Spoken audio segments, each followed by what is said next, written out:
Romeo and Juliet is the most famous couple known over centuries that perished together. As much as Romeo and Juliet is a wholesome story that captivated audiences for their death being based on their love for each other, Jan and Quiana Pietrzak experience was different, to say the least, horrific. This horrendous incident occurred in their home only 2 months after tying the knot.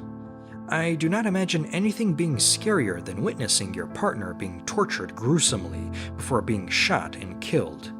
This video explains what Jan underwent a few minutes before facing his demise. Welcome to our channel, as we get deeper and give an insight into the death of Jan and Quiana Pietrzak.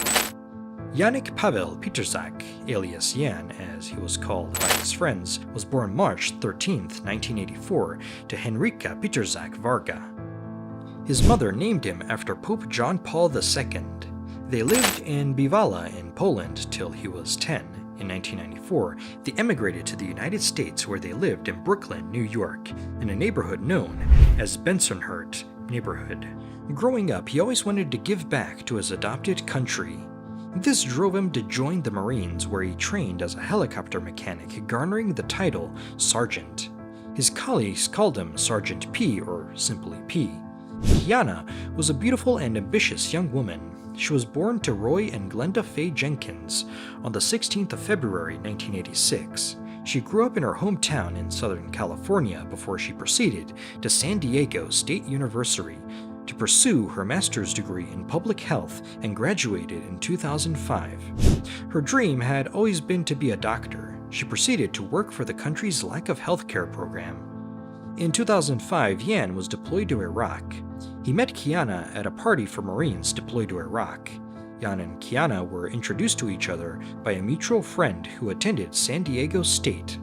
Quiana had always been reluctant to date a Marine, but Jan swept her off her feet. Jan won her heart, and on the 8th of August 2008, they got married. Quiana's mother, Glenda, said that she chose the specific date so that her husband would not forget it. Everyone who knew them elaborated on how much in love they were despite their race. They were perfect for each other, soulmates maybe, due to lack of a better word. Their life was good, if not satisfactory, according to those around them. However, all this took a drastic turn on October the 15th, 2008, when Jan and Quiana did not show up to work. Their colleagues got concerned and thus decided to ask the police to check up on them. Upon arrival of the police at their home, they found the front door unlocked.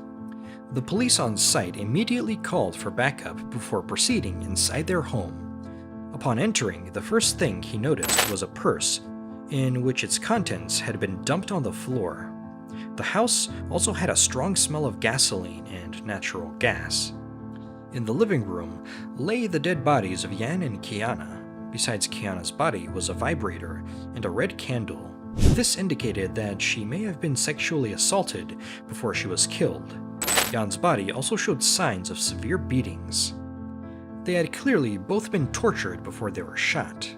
As the police continued looking around the house, there were small fires that had tried being lit but were unsuccessful. 3 tapes of shoe prints were identified in the house. One was said to belong to a Nike Air Force, and the other was a Nike Cortez. The walls and mirrors had also been spray painted. Upon questioning friends and family if anyone had noticed any acrimony between the couple and any other person, no one mentioned a thing. They all stated that Jan was a very straightforward man who was strict and called out anyone for unpleasant behavior. They also stated that he had recently received a bonus of $30,000. These are the 2 factors that the police focused on as they tried to get a suspect. At this point, they were suspecting that this was a racial hate crime. The first place they started their search was an ATM. This was because Quiana's ATM card was missing from the wallet. The ATM card had been used a few hours after the murder. The CCTV at the ATM showed a man with a blue bandana and gloves with distinct writing. The NCIS is then called to assist in the investigations. Upon more analysis of the crime scene, it was noted that as much as a lot of valuable items had been stolen, Jan's military duffel bag, also known as his sea bag, was left behind. The investigators concluded that the only people who wouldn't be interested in stealing the bag were people in the military, since they owned a similar bag. As the interrogation continued, one name seemed to draw attention as it was mentioned a lot: 20-year-old Corporal Tyler Miller, who reported to Jan. He had made it clear to several people that he did not like Jan. Nothing had been done with this information yet when Miller got shot in a movie theater a day before the burial. It was classified as a drive-in shootout at the time. However, it was not normal for such two big crimes to occur close to each other, thus raising an alarm. The suspicions towards Miller increased, leading him to be called in for questioning. He told the police that he may have had small disagreements with Jan, but never had any animosity towards him. When asked where he was on the night of the tragedy, he insisted that he was at home. The police threatened to pull his phone records from that night. This threat made him change his statement. He said that he might have driven through Jan's neighborhood with some friends. When asked what he would wear on such nights, he stated that he would mostly have blue bandanas in his outfit and shoes, including Air Force One. This was enough cause for the police to seek a search warrant to search Miller's house. Within hours, the police acquired a search warrant and proceeded to Miller's home. Miller and the wife refused to open the door. The police had to use force to get in. They found Miller's wife on the side and Miller on the other. Miller was holding their toddler and using her as a shield. Using a child as a shield was not something expected from a person in the Marines. Say, unusual. Miller eventually let go of the child and the couple vacated the premises to allow the search. Not long after the search began, Quiana's missing ATM card was found in Miller's house. He was also found in possession of lost jewelry. Jan's blue Marine uniform, a pile of blue bandanas, extensive DNA matches, and several handguns, including that which was used in the murder of Jan and Quiana. There were IDs from other unknown people indicating he may have participated in other robberies. Following this newly discovered evidence, there were grounds for arrest. Miller was taken in for more questioning, in which he continued denying involvement in the said crime. After an hour of interrogation, he started to cave. He said that he went to Jan's house on that day with the intent of robbery. He proceeded to name two more suspects, 18-year-old Lance Corporal Emerus Johnson of Maryland, who answered to Jan, and 20-year-old Kevin Cox of Tennessee, who was in the same cohort. By the end of the investigations, another suspect was discovered, a 21-year-old named Keshawn Sykes of California. All of the four suspects arrested were African Americans, thus ruling out the motive being a racial hate crime. This was based on the announcement made on November the 3rd from the Sheriff's Department. In line with the evidence acquired and confessions to their friends following the crime, there is the detailed turn of events that was pieced together by the police. October the 15th, during the early hours of the morning, the four suspects made their way to Jan's house. They had planned to break in and steal any valuables they would get. They had their faces covered in blue bandanas and had their gloves on. The break-in was not successful. They then decided to have a familiar face knock on the door, hoping Jan would open the door. Cox knocked on the door.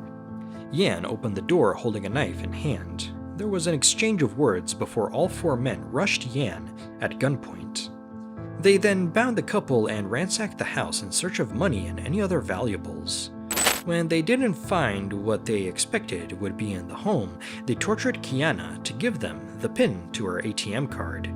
They forced Jan to witness as Cox and Miller sexually assaulted and tortured his newlywed wife for hours. Miller then instructed 18-year-old Emerus John to kill the couple. They spray-painted mirrors and walls in the house with racial remarks to misdirect suspicion. They also tried setting the home on fire to destroy evidence, but were unsuccessful. The investigations established the motive to be theft and revenge. Theft of valuables, wedding gifts, and money, and revenge for Jan trying to kill a promotion Miller was up for. Paradoxically, the four suspects lived double lives, a life of crime outside service for the nation. They committed burglary and occasional robbery. This explains how Miller got shot the day before the funerals of Jan and Quiana. The wound was acquired accidentally as they were attempting one of the robberies, with the motive being robbery. The police established that the crime was not racially motivated. However, the public still believed it was. Later on, the police found that Emerus John had posted on MySpace page hours before the killing, chilling, waiting for the killin'. This proved that the crime was premeditated. Special Agent Mark Timmons also believed that everything was premeditated. He stated, "You cannot rob someone you know and expect not to be turned in." Jan and Quiana were laid to rest on the 25th of October at the Riverside National Cemetery. They were buried side by side as they had planned to spend the rest of their lives together. A formal military send-off was held for the couple. This included a 21-gun salute. Jan's mother said that she had prepared herself for her son could have died in Iraq, not die in his own home.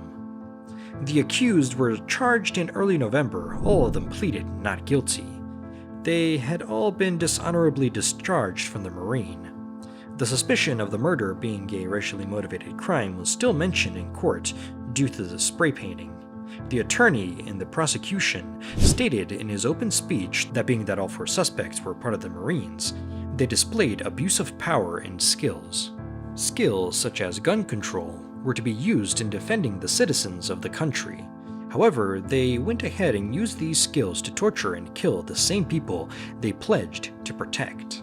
In 2009, Jan's mother sent a letter to the White House with hope it would reach President Obama. In the letter, she discussed how her son and daughter-in-law had been murdered in cold blood and would wish to discuss how the sacrifice of Jan and Quiana would unite us. Some months later, she received a letter from the White House that was written in a generic form. The Obama administration later apologized when knowledge of the indirect, insincere letter reached the news media. In one of the first trials, a tape of Cox's girlfriend, Melissa Buck, was brought forward in court as a witness. She stated that on the day of the murder, Cox and the three other accused returned home to Cox's place. As they were drinking beer, one of them said to Emerus John, "Good job, E. You have earned your stripes tonight." And the other told him he grew up that night. John responded, "Yeah, I did, man." She said that the four had committed other burglaries before and she knew as she had accompanied them once.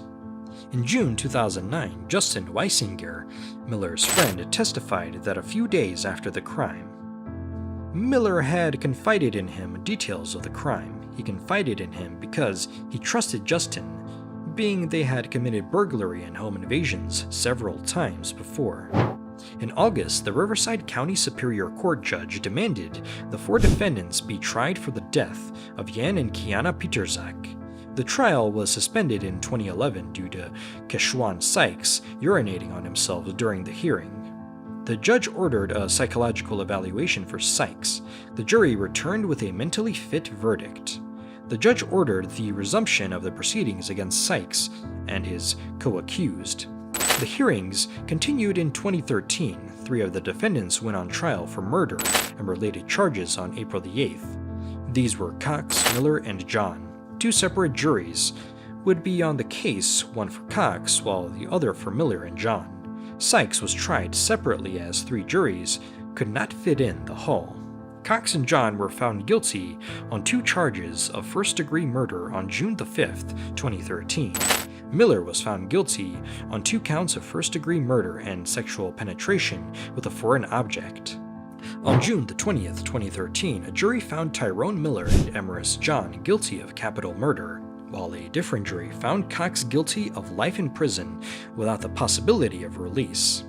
On November the 7th, 2014, Keshawn Sykes, the fourth defendant, received a death sentence. Miller was given a death sentence in Riverside Superior Court on July the 19th, 2013.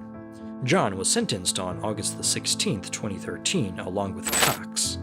Cox received 2 life sentences without parole. "I apologize for what happened to the victim's family," Cox said without expressing regret. "Since I still don't feel like I did anything to deserve to be here, I didn't say I'm sorry I did anything." And he stated he would file an appeal. The shooter, John, received the death penalty. In his 27 years on the bench, Judge Christian Therbach described the killings as horrific and the most inhumane he had ever witnessed. Kevin Cox is currently at the Chakawalla Valley State Prison, where he is serving his life sentence with no possibility of parole. At the time he was sentenced, it was known that the prison had double capacity.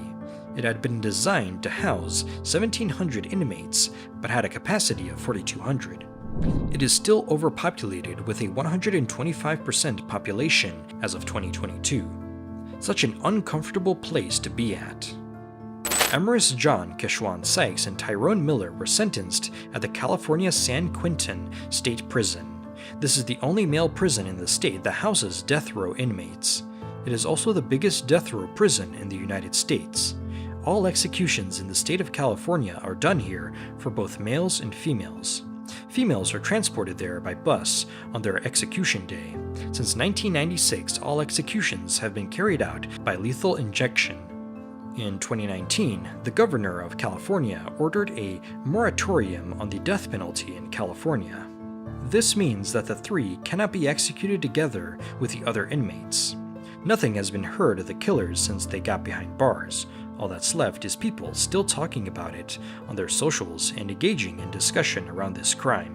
One of the most common comments is on how these people do not deserve to be called ex-Marines. To say the least, they murdered innocent people with the skills they had for the sole purpose of protecting the citizens. We can only hope that they rot in hell to make up for the suffering they caused the victims and their families. Because of the horrible nature of the crime and the fact that the perpetrators were fellow military, the case attracted national attention. It brought to light the more sinister facets of wrongdoing and treachery in the military establishment. Though it was little consolation for the families impacted by this needless tragedy, the trial and subsequent convictions of those involved offered a feeling of justice. The case continues to serve as a powerful reminder of the depths of human evil and the toll it takes on the lives of defenseless people and the people who love them.